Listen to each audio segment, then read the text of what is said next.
Et voici Augustus, un jeu de loto tactique pour 2 à 6 joueurs à partir de 8 ans. C'est un jeu de Paolo Mori, magnifiquement illustré par Vincent Dutray aux éditions Hurricane.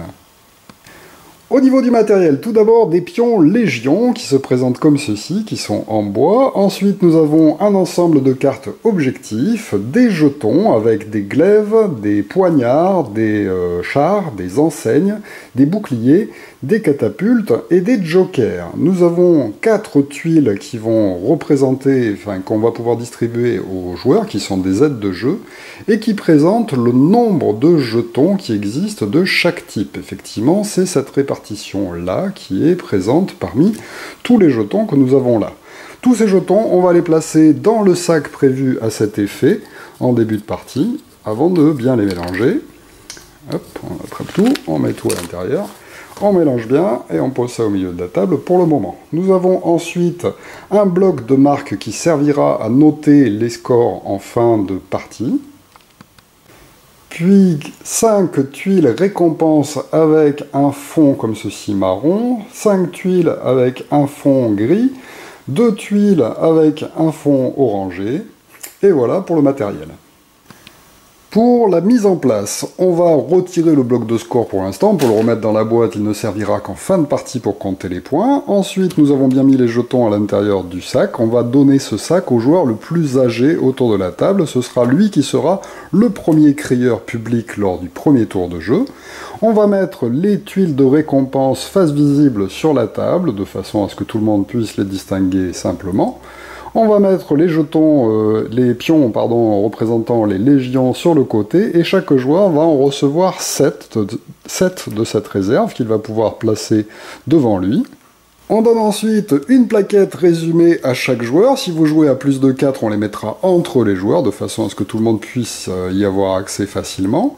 Ensuite, nous allons bien mélanger le paquet de cartes objectifs, et on va en distribuer 6 à chaque joueur. On tire ensuite 5 objectifs que l'on va placer face visible au milieu du jeu de façon à ce que tout le monde puisse les consulter facilement, par exemple comme ceci. Et enfin, chacun va pouvoir consulter les 6 objectifs qui lui ont été distribués et il va pouvoir sélectionner les 3 objectifs avec lesquels il désire jouer pour le tour. Il les placera face visible devant lui, en ligne, comme ceci, et ceux qu'il n'a pas sélectionnés, il les mettra dans une défausse qu'on placera à côté du paquet de pioche des cartes objectifs. Alors, si vous faites une première partie d'initiation, vous pouvez décider d'attribuer seulement 3 cartes objectifs à chaque joueur au hasard, et les joueurs seront obligés de jouer avec les 3 objectifs qu'ils ont tirés. Mais sur les parties suivantes, vous pouvez ainsi sélectionner un petit peu les différents objectifs que vous allez réaliser dès le début. Quel est donc le but du jeu? Eh bien, nous sommes en 27 avant Jésus-Christ, et Caius Octavius, le fils adoptif de César, a pris la succession et va devenir le premier empereur romain. Il recevra le titre d'Augustus, d'où le nom du jeu. Vous êtes donc des légats qui vont tenter d'étendre leur influence dans les provinces contrôlées par Rome, et aussi en contrôlant des sénateurs qui se trouvent au Sénat, afin d'être élus consuls. Alors, ce thème peut sembler un peu compliqué, mais en réalité, il vous faudra juste tenter d'obtenir le plus de points de victoire possible, qui sont représentés en fait par ces cartouches entourées de lauriers. Il y en a sur les cartes objectifs qu'il vous faudra tenter de réaliser pour obtenir le plus de points possible, et certaines récompenses supplémentaires viendront s'ajouter aux objectifs que vous aurez réalisés au fur et à mesure du jeu. Pour le déroulement, comment ça se passe? Eh bien, je vous ai dit en début, en présentation, en fait, que le jeu est un loto tactique. Effectivement, le premier joueur, le joueur le plus âgé, a reçu le sac avec les jetons. Il va bien mélanger les jetons lors de son tour. Il va en tirer un au hasard du sac et annoncer en tant que crieur public à tous les autres joueurs quel est le jeton qu'il a tiré. Ceci est donc des glaives. Glaives. À ce moment-là, lorsqu'il annonce glaive, tous les joueurs autour de la table vont avoir le droit de prendre une de leurs légions, c'est-à-dire un de leurs petits pions, pour le disposer sur un symbole de glaive qui apparaît à gauche des cartes objectives qu'ils ont à réaliser. Ce placement est simultané, donc tout le monde peut placer ainsi une légion sur la carte de son choix, à condition bien sûr qu'il ait un endroit libre où poser une légion. Comme sur un loto classique, il faudra réussir à remplir la totalité des cases qui se trouvent à gauche avec des légions pour pouvoir réaliser l'objectif de la carte et ainsi marquer des points de victoire nécessaires pour l'emporter. Une fois que tout le monde a placé son légionnaire, eh bien il va recommencer, il va tirer un nouveau jeton du sac et annoncer ce qu'il a tiré. Catapulte. Tout le monde peut placer un légionnaire sur une catapulte qui se trouve éventuellement sur sa feuille. Alors évidemment, si on n'a pas de catapulte du tout, eh bien malheureusement on ne place pas de légion pour ce tour. Et toujours pareil, dès que tout le monde a placé, on tire un nouveau jeton du sac et c'est reparti, bouclier, tout le monde place un personnage sur un bouclier. Alors, vous l'aurez peut-être déjà remarqué, mais en général, ça arrive assez souvent qu'on ait plus de cases à remplir que de légionnaires que l'on possède en début de partie. Effectivement, je vous rappelle qu'on en a distribué 7 à chaque joueur, et donc il va falloir choisir un peu les cartes où on les place, car on ne pourra pas réaliser plusieurs objectifs en même temps.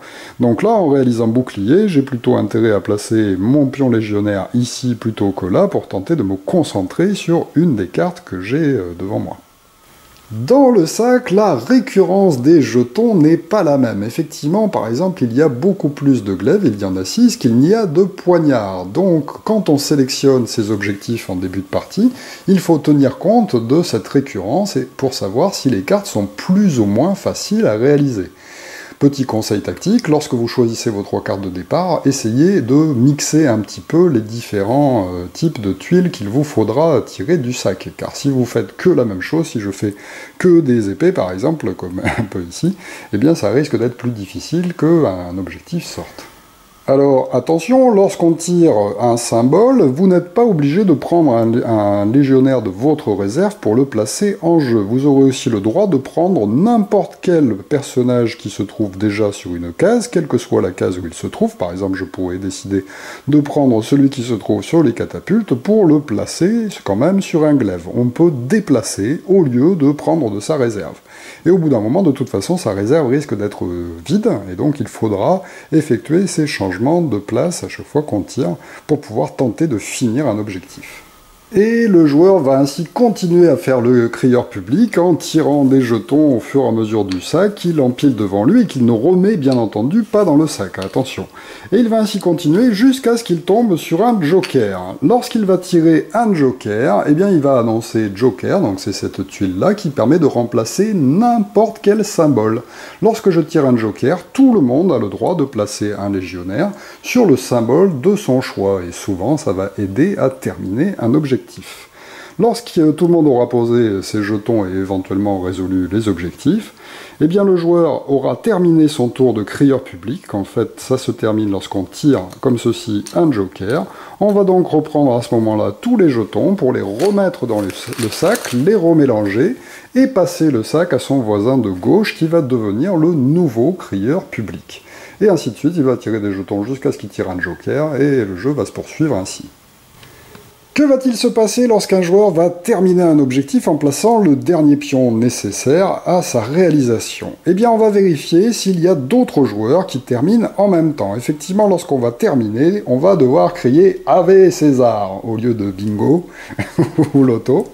Et tous ceux qui ont crié « Ave César » vont vérifier à ce moment-là le chiffre qui est marqué ici à côté du nom de l'objectif. On réalisera les objectifs dans l'ordre, s'il y en a plusieurs qui terminent en même temps, du plus petit au plus grand. Donc là, par exemple, ce joueur a 33, par exemple. Si un autre joueur avait 42, par exemple, eh bien, ce serait lui qui commencerait à réaliser son objectif avant l'autre joueur. Mais par contre, lorsqu'on a terminé un objectif comme ceci, cette carte va être protégée contre éventuellement les effets néfastes d'un autre objectif qui est réalisé par un autre joueur à ce moment-là. Lorsque c'est au tour d'un joueur de réaliser son objectif, il va tout simplement récupérer les pions qui ont servi à le finaliser pour les remettre dans sa réserve, et il va placer cet objectif devant lui sur une nouvelle ligne qui sera la ligne des objectifs qu'il a terminés.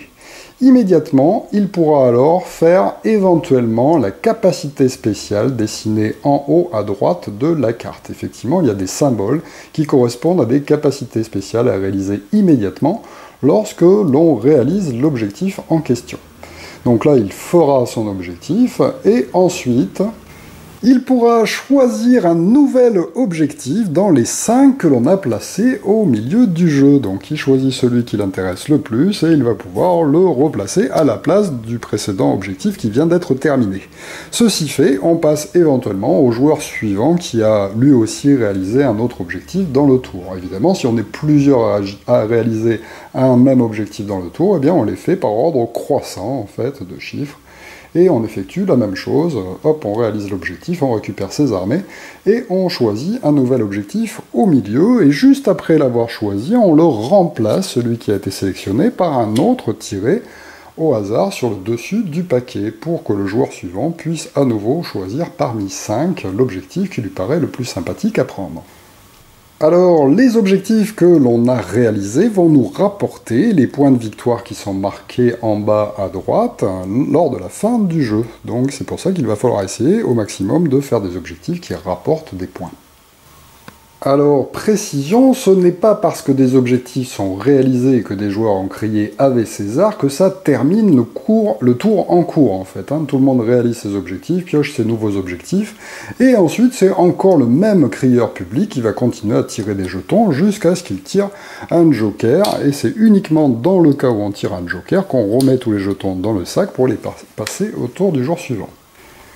Alors, on gagne des points en réalisant des objectifs, mais on peut aussi gagner des points supplémentaires en parvenant à récupérer les tuiles récompenses que l'on a placées au centre du jeu en début de partie. Comment va-t-on faire pour récupérer ces tuiles? Commençons en parlant des tuiles d'or et des tuiles de blé.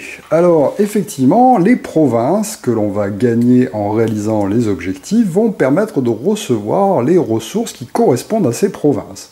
Alors, il y a un peu de tout de dessiné sur les cartes qui ne compte pas. Seul l'or dessiné et seul le blé qui est dessiné vont compter, effectivement, pour ces objectifs-là. Donc lorsqu'on va finir un tel objectif, si par exemple je termine cet objectif-là, il y a de l'or de représenté dessus, eh bien je vais immédiatement récupérer la tuile des points de victoire or et la placer devant moi. Cette tuile me permettra de gagner 5 points de victoire supplémentaires en fin de partie. Donc c'est quand même intéressant de tenter de faire les ors ou les blés. Les blés, ça marche de la même façon. Si je pose un blé, je récupère le pion blé. Alors attention, il y a même certaines cartes qui présentent les deux, à la fois de l'or et du blé, par exemple comme celle-ci qui présente du blé, de l'or et de l'ivoire. Si je la place devant moi, je récupérerai les deux jetons.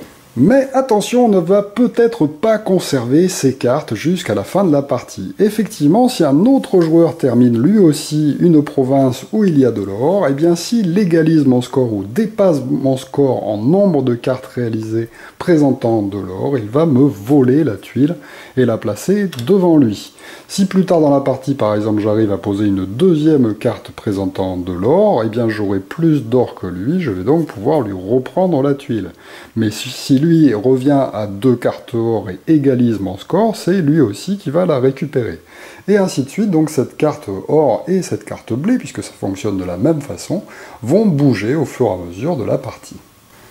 Ensuite, nous avons des récompenses en nombre d'objectifs réalisés. Effectivement, si on réalise 2 objectifs, 3 objectifs, 4, 5 ou 6 objectifs, eh bien on pourra récupérer ces tuiles. Mais attention, ces tuiles déjà ne pourront plus être prises. Celles-ci, ce n'est pas en dépassant un autre joueur qu'on les prend. Une fois qu'un joueur l'aura récupéré, plus personne ne pourra lui faire perdre, mais en revanche, on ne peut prendre qu'une seule de ces tuiles au moment où on réalise le nombre d'objectifs demandés. Il y a en effet un risque à prendre. À partir du moment où, par exemple, je suis le premier joueur à poser mon deuxième objectif, je peux décider, si je le souhaite, de récupérer la tuile présentant les 2 objectifs. À ce moment-là, je la prendrai et la placerai à côté de moi. Plus personne ne peut me la prendre et je marquerai 2 points de victoire en fin de partie. Mais en revanche, si j'arrive à réaliser plus d'objectifs, eh bien je ne pourrai plus prendre une autre tuile puisque j'en ai déjà pris une. Je peux donc, au lieu de prendre celle-ci, décider d'attendre pour être, par exemple, le premier à réaliser 3 objectifs. Dès que je réalise mon 3e objectif, je peux choisir de prendre la tuile qui nécessite de réaliser son troisième objectif pour la prendre. Mais je peux encore attendre pour tenter évidemment d'avoir la plus grosse, celle qui présente 6 objectifs. Mais attention, cela est risqué. Effectivement, si par exemple je décide de ne pas prendre le 5e objectif au moment où je le réalise, donc là je réalise mon 5e objectif et je dis ben non je veux pas celui-là, j'espère avoir l'objectif qui rapporte 6, eh bien si un joueur arrive à 6 et prend cette tuile-là, eh bien ce sera trop tard pour moi. J'ai déjà réalisé mes 5 objectifs, je ne peux plus décider maintenant de prendre celui-là. C'est au moment où je réalise le 5e qu'il faut que je choisisse si je la prends ou pas. Si je la refuse, eh bien tant pis pour moi, je n'aurai pas l'objectif à 6 puisque quelqu'un l'a pris et que je ne peux pas lui reprendre. Et je suis donc bloqué, je n'aurai aucun de ces objectifs en fonction du nombre de cartes réalisées. Enfin, nous avons les objectifs avec le fond clair, comme ceci. Alors ceci, on peut en avoir plusieurs, il suffit d'être le premier à réaliser la condition inscrite sur la carte. Effectivement, les objectifs que l'on réalise sont de 4 types. Nous avons les sénateurs qui se présentent comme ceci, nous avons les provinces oranges, les provinces vertes et les provinces violettes. Le premier joueur a réalisé 3 objectifs sénateurs pourra prendre cette carte qui lui rapportera 2 points de victoire supplémentaires. Le premier joueur à faire 3 objectifs verts pourra prendre cette carte-là. Le premier à faire 3 objectifs mauves prendra celle-ci. Le premier à faire 3 objectifs orange prendra celle-là. Et enfin, le joueur qui parviendra à être le premier à avoir fait un objectif de chaque type, c'est-à-dire sénateur plus les 3 régions de couleurs différentes, prendra cette tuile-là. Ces tuiles sont cumulables, je peux tout à fait en faire plusieurs. Il suffit que je sois le premier à réaliser en fait la condition inscrite dessus, et de la même façon, on ne peut pas prendre ces tuiles aux autres joueurs. Alors, le jeu va ainsi continuer jusqu'à ce qu'un joueur parvienne à réaliser son 7e et dernier objectif. Effectivement, ce sera le premier arrivé à 7 qui va indiquer le dernier tour de jeu. Il va donc effectuer son tour normalement. Ce n'est pas la peine qu'il repioche d'autres objectifs, hein. Par contre, il peut éventuellement en réaliser plus de 7, si jamais il en réalise 2 à la fois, alors c'est rare, mais ça peut arriver. Et si d'autres joueurs ont aussi réalisé des objectifs lors de ce tour, eh bien ils vont les terminer eux aussi. Une fois qu'on a terminé ce tour, eh bien on va pouvoir passer au décompte pour savoir qui l'emporte. On peut alors prendre le bloc de marque, marquer en haut le prénom de chaque joueur, et commencer le décompte comme ceci. Alors pour la première ligne, on va tout simplement compter la somme totale des tuiles spéciales que les joueurs ont éventuellement réalisées.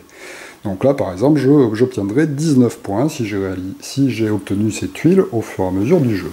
Ensuite, on fait la somme des tuiles, enfin des objectifs réalisés qui rapportent des points de victoire. Donc on regarde tous ceux où il y a des points de victoire de marqués, on fait la somme et on l'inscrit sur cette ligne. Enfin, les autres cases servent à compter les tuiles avec des capacités spéciales. Effectivement, il y a des objectifs qui présentent un point d'interrogation comme ceci, en bas à droite à la place d'un chiffre. Eh bien c'est là qu'on va compter ces points-là, car ils vont donner des points qui sont marqués dans le cartouche. Par exemple, pour cette carte-là, je marquerai 2 points par char qui sont présents sur les cartes des objectifs que j'ai réalisés. Mais attention, je ne peux avoir que 10 points maximum avec cette carte. Donc là, par exemple, je regarderai les chars. 1, 2, 3, 4, 5, 6. J'ai 6 chars. 6 x 2, 12. Eh bien, j'arrive à plus de 10 points. Je marquerai donc 10 points sur la ligne correspondante. Bien entendu, c'est le joueur qui a obtenu le plus de points de victoire au total de tout cela qui l'emporte. Alors attention, en cas d'égalité, c'est le nombre de sénateurs que les joueurs auront acquis qui départagera le gagnant. Précision, bien entendu, les cartes qui n'ont pas été réalisées, c'est-à-dire les objectifs qui nous restent en cours, ne sont pas comptabilisés, bien entendu. Voilà donc pour Augustus, un excellent jeu de loto tactique. Alors effectivement, ça ressemble beaucoup au loto, et donc comme ceci, c'est très simple de le présenter à n'importe quel type de joueur. À partir de 8 ans, vous pouvez très bien y jouer en famille ou qu'avec des adultes. Si vous le souhaitez, c'est quand même très sympathique. Ça reste un jeu évidemment de prise de risque, car il va falloir anticiper sur les tirages de pions qui se font aléatoirement du sac. Donc ce n'est pas un jeu purement tactique, sans aucun hasard, hein, bien entendu. Donc faut pas s'attendre à ça en y jouant. Mais voilà, c'est très amusant, ça renouvelle bien le genre, et voilà, et en plus les dessins sont magnifiques. Merci de m'avoir suivi, et à très bientôt pour une nouvelle règle de jeu. Au revoir.